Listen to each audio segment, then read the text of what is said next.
स्वागत है खुदावंद की प्रेजेंस में। और मेरा आज बिलीव है कि आप जब परमेश्वर के वचन को सुन रहे होंगे, वो ताज़ा भेद, ताज़ा कलाम, इसलिए वचन कहता है कि मेरे रोज़ की रोटी मुझे रोज़ देना। क्योंकि जब आप खाना खाते हैं तो आप रोज़ फ्रेश बनाते हैं। अगर आप नहीं बनाते हैं, कैन वाला खाते हैं, तो बीमार हो जाते हैं, लंबा समय नहीं खा सकते। और परमेश्वर ने कहा वैसा ही वचन है जो हमें फ्रेश परमेश्वर देता है, ताज़ा देता है जब हम उसकी प्रेजेंस में बैठते हैं। और जब वो ताज़ा वचन आता है, वो आपकी सोल्स को, आपकी आत्माओं को, आपकी आत्मिक ज़िंदगी को नरिश करता है, उन्हें ब्लेस करता है। उन शैतानी अटैक्स को, उन जख्मों को, शैतान की डाली हुई गंदगी को, कन्फ्यूजन्स को, फियर को, डर को वो ख़त्म करता है जब आप आज ये परमेश्वर के ताज़े वचन को सुन रहे हैं। मैं आपको इनकरेज करना चाहता हूं कि परमेश्वर की आशीष लेना आसान है, उसका तरीका आसान है। जब मालूम पड़ता है उसका तरीका तो लगता है ओह, ये तो बड़ा आसान था। लेकिन हो सकता है कि सालों साल लोग इस आसान ट्रुथ से, आसान सच्चाई से दूर रहें। आज हमें ऐसे क्रिश्चियन नहीं बनना है जो वचनों को अपने बेनिफिट के लिए एक टोटके की तरह इस्तेमाल करता है, लेकिन वो कहीं पहुंच नहीं पाता क्योंकि वो आधी सच्चाई तक ही पहुंचता है। जब आप बाइबल पढ़ते हैं तो आप जब वचन पढ़ते हैं, एक वचन में लिखा है, परमेश्वर कहता है कि मैं तेरी हर घटी को महिमा सहित मसीह यीशु में पूरा करूंगा। लेकिन एक आदमी जब इसे पढ़ता है और क्लेम करने लगता है कि प्रभु तूने लिखा है, लेकिन वो ये नहीं देखता कि क्यों लिखा है, पौलुस ने ये किसको लिखा है। और उसके आगे पीछे जब वो पढ़ता है तो उसे मालूम होता है कि पौलुस ने ये उन लोगों के लिए लिखा था जिन लोगों ने पौलुस के मिशनरी कामों के लिए उसकी फाइनेंशियली सहायता की थी और उसके मिशनरी कामों के लिए उसको सहयोग किया था। अगर आप बाइबल में पौलुस की जीवनी को पढ़ेंगे तो सबसे अधिक नए नियम की पत्रियां पौलुस ने लिखी हैं। आज अगर आप यूरोप साइड चले जाएंगे, आप इटली चले जाएं, आप जो दुनिया की बेस्ट साइट्स हैं, आप वेनिस चले जाएं, जो हर जगह, हर मूवी में जिसको दिखाया जाता है, पानी पे बसा हुआ जो शहर है, पानी के ऊपर शहर बसा है, और उसकी गलियों में अगर आप घूमेंगे, हर गली में आपको एक ब्यूटीफुल चर्च मिलेगा। और ऐसा नहीं कि सिंपल चर्च, आपको घर सिंपल मिलेंगे, लेकिन अगर चर्च मिलेगा तो वो extra ordinary, too much costly, ऐसा लगता है कि जैसे किसी ने पूरे दिल से बनाया हो। आपको ऐसा महसूस होगा। उसका बीज किसने डाला? एक ऐसा व्यक्ति जो परमेश्वर को सताता था, पौलुस। और वचन क्या कहता है कि पौलुस कहता मैं इतना प्रचार कर चुका हूं इस एरिया में कि मेरी प्रचार करने की अभी जगह नहीं बची, मैं सबको प्रचार कर चुका हूं। वो बेदारी पौलुस की वजह से शुरू हुई।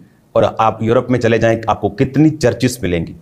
वो बात अलग है कि आने वाले सालों के बाद, दशकों के बाद चीजें बदली, लोग इसे रिलीजियस रूप में लेने लगे।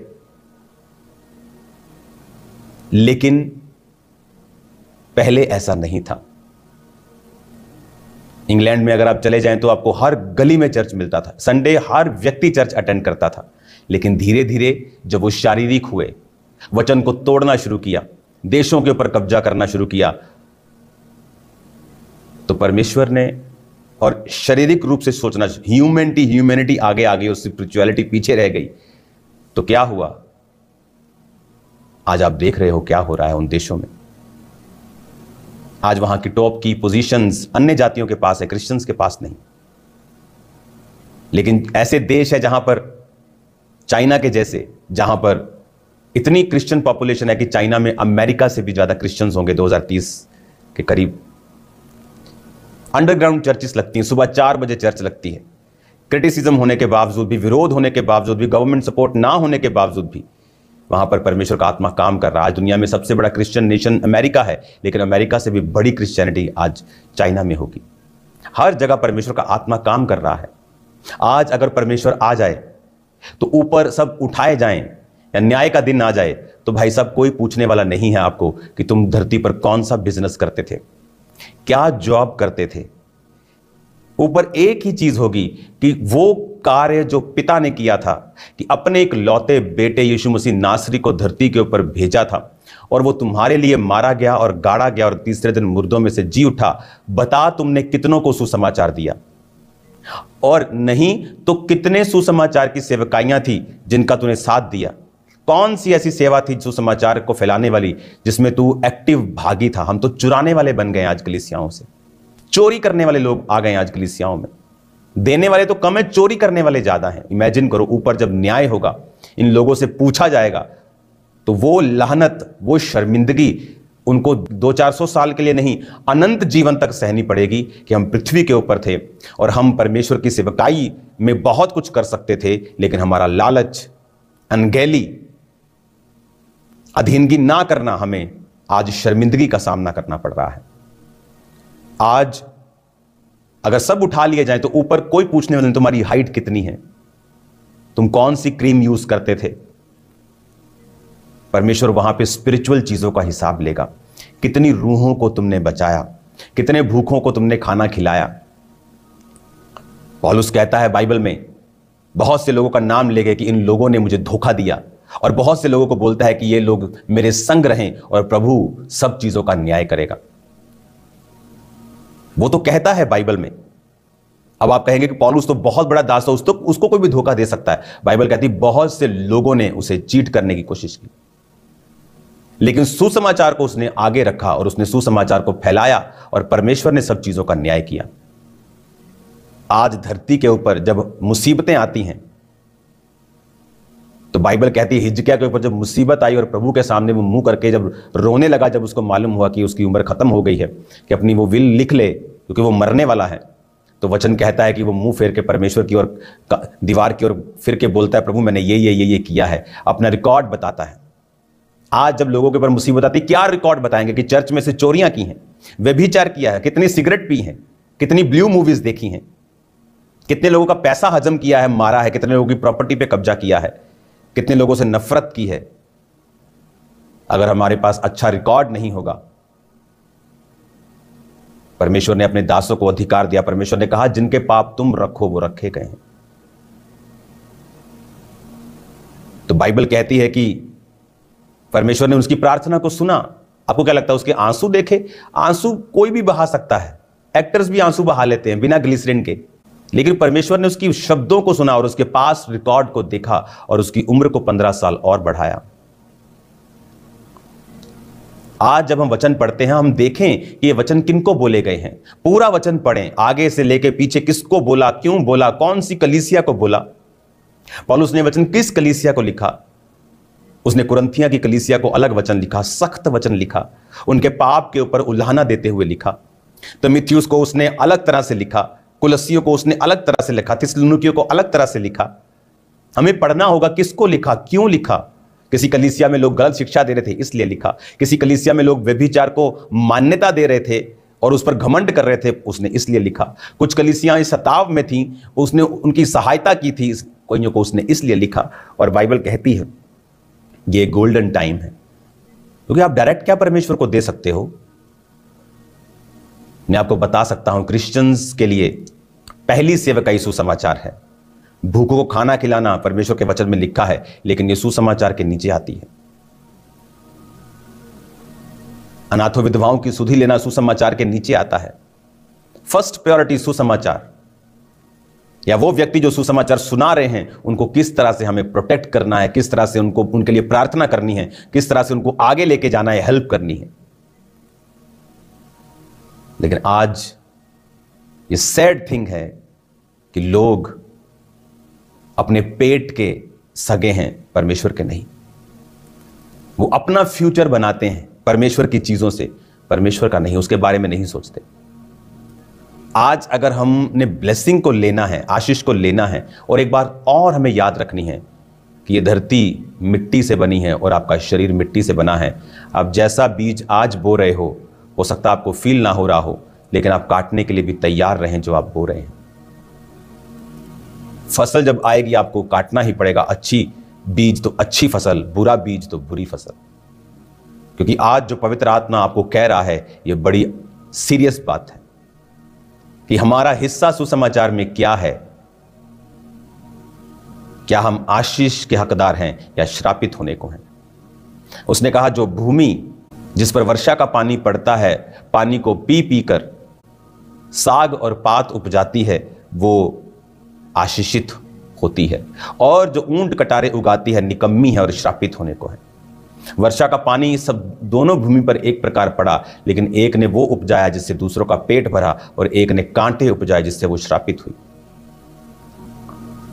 आज हम इस बात को समझें, अपनी जिंदगियों को गैदर करें, फिर से इनको इकट्ठा करें, अपनी फैमिली को बिठाएं और बात करें कि हमारी पूरी फैमिली, हमारा टारगेट, हमारी लाइफ सुसमाचार के आसपास होनी चाहिए, सेवकाई के आसपास हमारी जिंदगी होनी चाहिए। अपने बच्चों को चर्च में सेवा करना सिखाएं, जाते जाते 10 दरियां फोल्ड करना सिखाएं, जाते 10 चेयर साफ करना सिखाएं, कुछ करना सिखाएं परमेश्वर के राज्य के लिए, पम्फलेट्स बांटना, सुसमाचार देना, वफादार रहना परमेश्वर के घर के साथ, उसके दास के साथ, प्रभु के साथ सबसे बड़ा सिखाएं। क्योंकि अगर हम परमेश्वर की आशीष को चाहते हैं तो मैं आपको बता रहा हूं, ये सिर्फ आमीन बोलने से नहीं आएगी। अभी भी कुछ लोग आमीन बोल रहे होंगे, मेरे को ऑस्ट्रेलिया में सुन रहे हैं, हालेलुया, चाहे मैं आपके पास ही बैठा हूं, लेकिन इस समय आपको जो वचन दे रहा हूं वो आपकी स्पिरिट में घर कर रहा है, मैं जानता हूं। और परमेश्वर दयालु है, वो माफ करता है अपने लोगों को,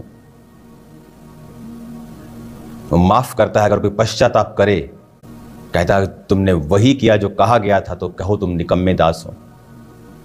यानी वो एक्सपेक्ट करता है कि हम आउट ऑफ लाइन जाकर कुछ करें। आउट ऑफ लाइन मतलब कुछ कैपेसिटी से बाहर।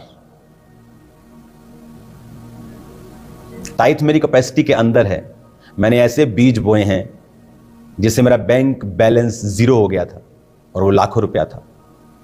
ऐसे बीज बोए हैं कैपेसिटी से बाहर, फिर जो आशीष मिली वो कैपेसिटी से बाहर है।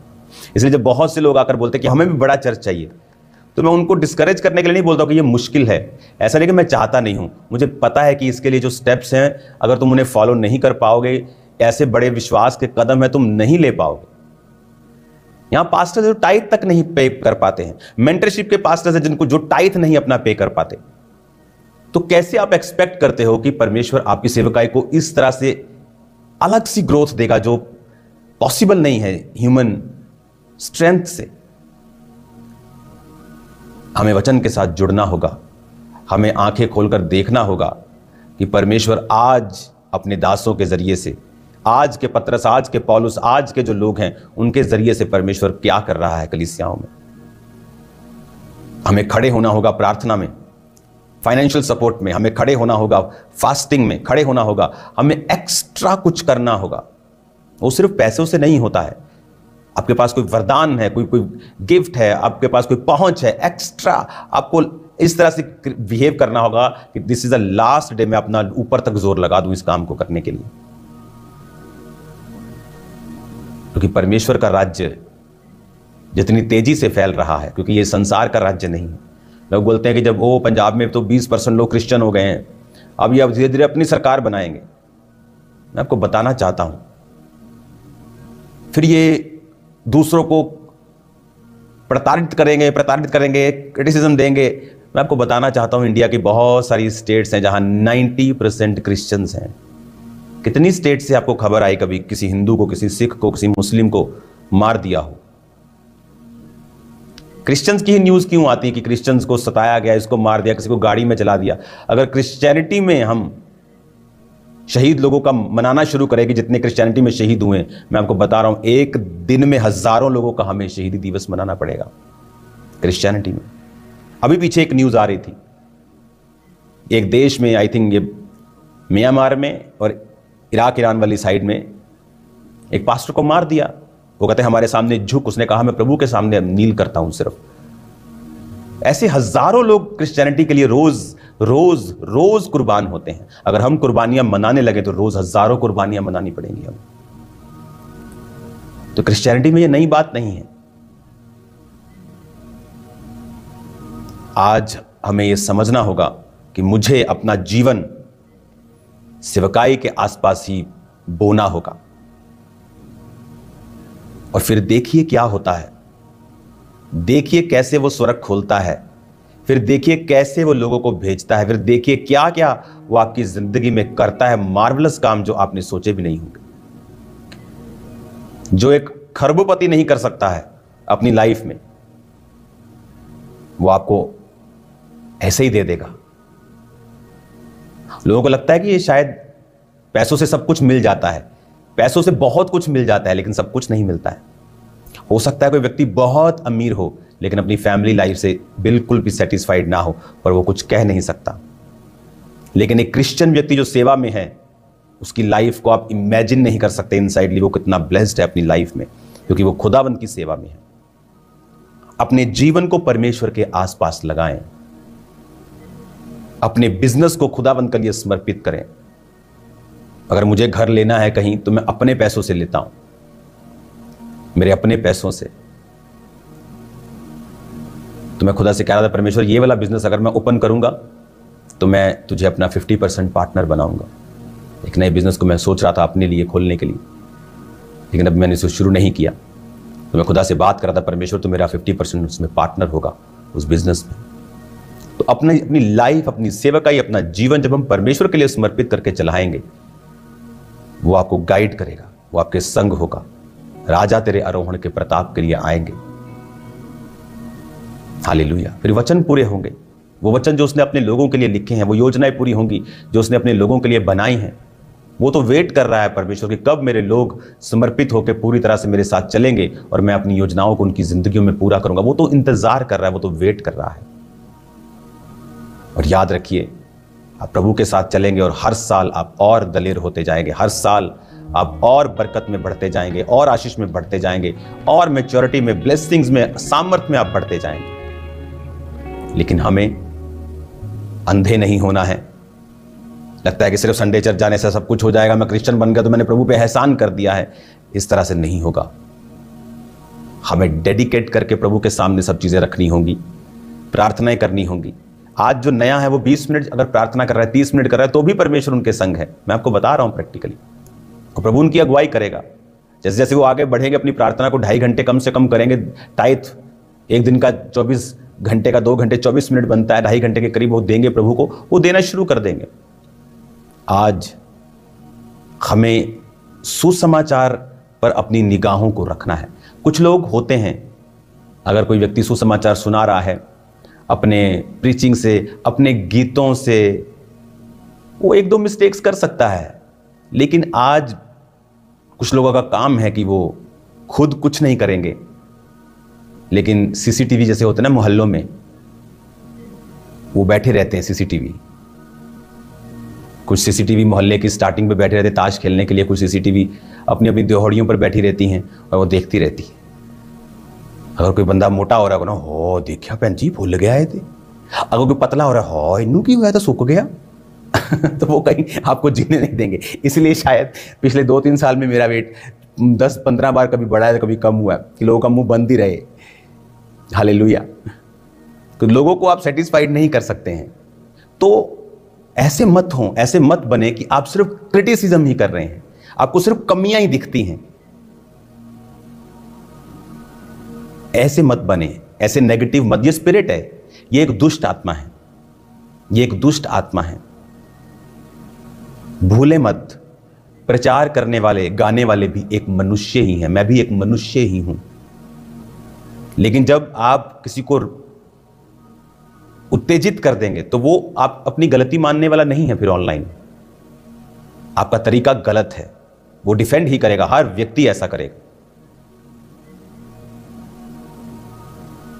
तो हमेशा ये बात को समझें कि हम सब मिलके एक टारगेट रखें कि मुझे सुसमाचार को ही फैलाना है। परमेश्वर ने हमें प्रॉफेटिक वर्ड दिया, आने वाले समय में ट्रेडिशनल प्रीचर्स उठेंगे और देखना उनका विरोध होगा। और यह भविष्यवाणी कर दी गई कि विरोध करने वाले दुखों को पाएंगे, क्योंकि प्रभु उनको खड़ा करने जा रहा है। क्योंकि हमारा परमेश्वर धर्म नहीं बदलता, इसलिए चर्च में आने पर बुला नहीं जाता कि भाई साहब आप ये वेशभूषा ऐसी क्यों है, आप कुर्ता क्यों डाल के आए हो, आप पगड़ी क्यों डाल के आए हो। यीशु मसीह ने धर्म नहीं बदला, उसने जीवन बदला, आपके कर्म अंदर के जो हैं।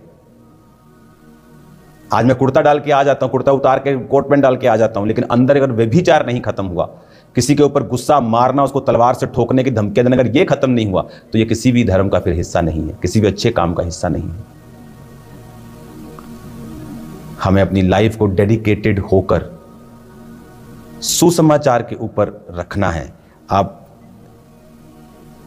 कोई भी परफेक्ट नहीं है, लेकिन बाइबल कहती है बी परफेक्ट। हमें बनना है परफेक्ट, हमें बनना है परफेक्ट, हमारा टारगेट है वो परफेक्ट बनना।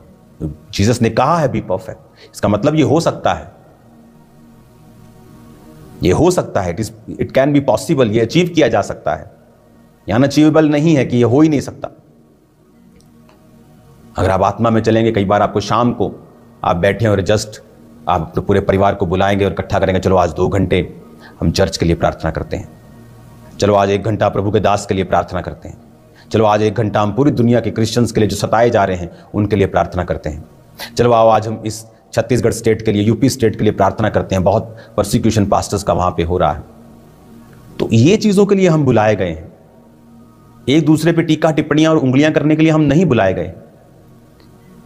हमें तभी बोलना चाहिए जब कलीसिया का फायदा है, वो चाहे किसी के खिलाफ हो चाहे किसी के साथ हो, लेकिन कलीसिया का फायदा है अगर हम उसमें, कि कलीसिया को ये काम नहीं करना है, हमें अपनी चर्च के ऊपर, स्टेजेस के ऊपर व्यभिचार को प्रमोट नहीं करना है।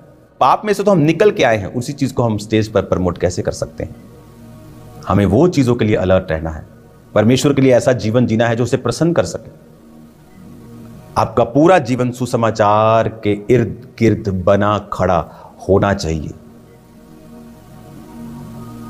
मैं आपको बोल रहा हूं, फिर कुछ प्रार्थनाएं आप करेंगे और आपको रिजल्ट मिलेगा, आप रोएंगे और चिल्लाएंगे नहीं, और खुदावंद आपके साथ होगा। आज से प्रार्थनाएं करें,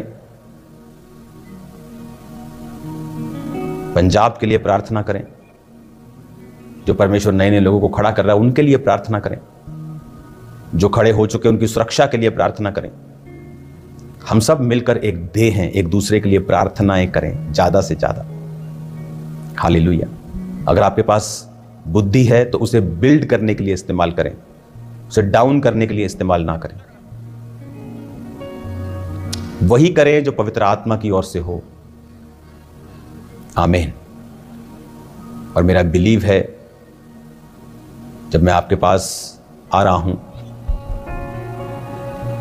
मेरा बिलीव है कि परमेश्वर बड़े और अद्भुत और अजीब कामों को हमें दिखाएगा, और परमेश्वर के कामों की नदियों को बहते हुए हम देखेंगे और आत्मा को बहते हुए देखेंगे। हालेलुया।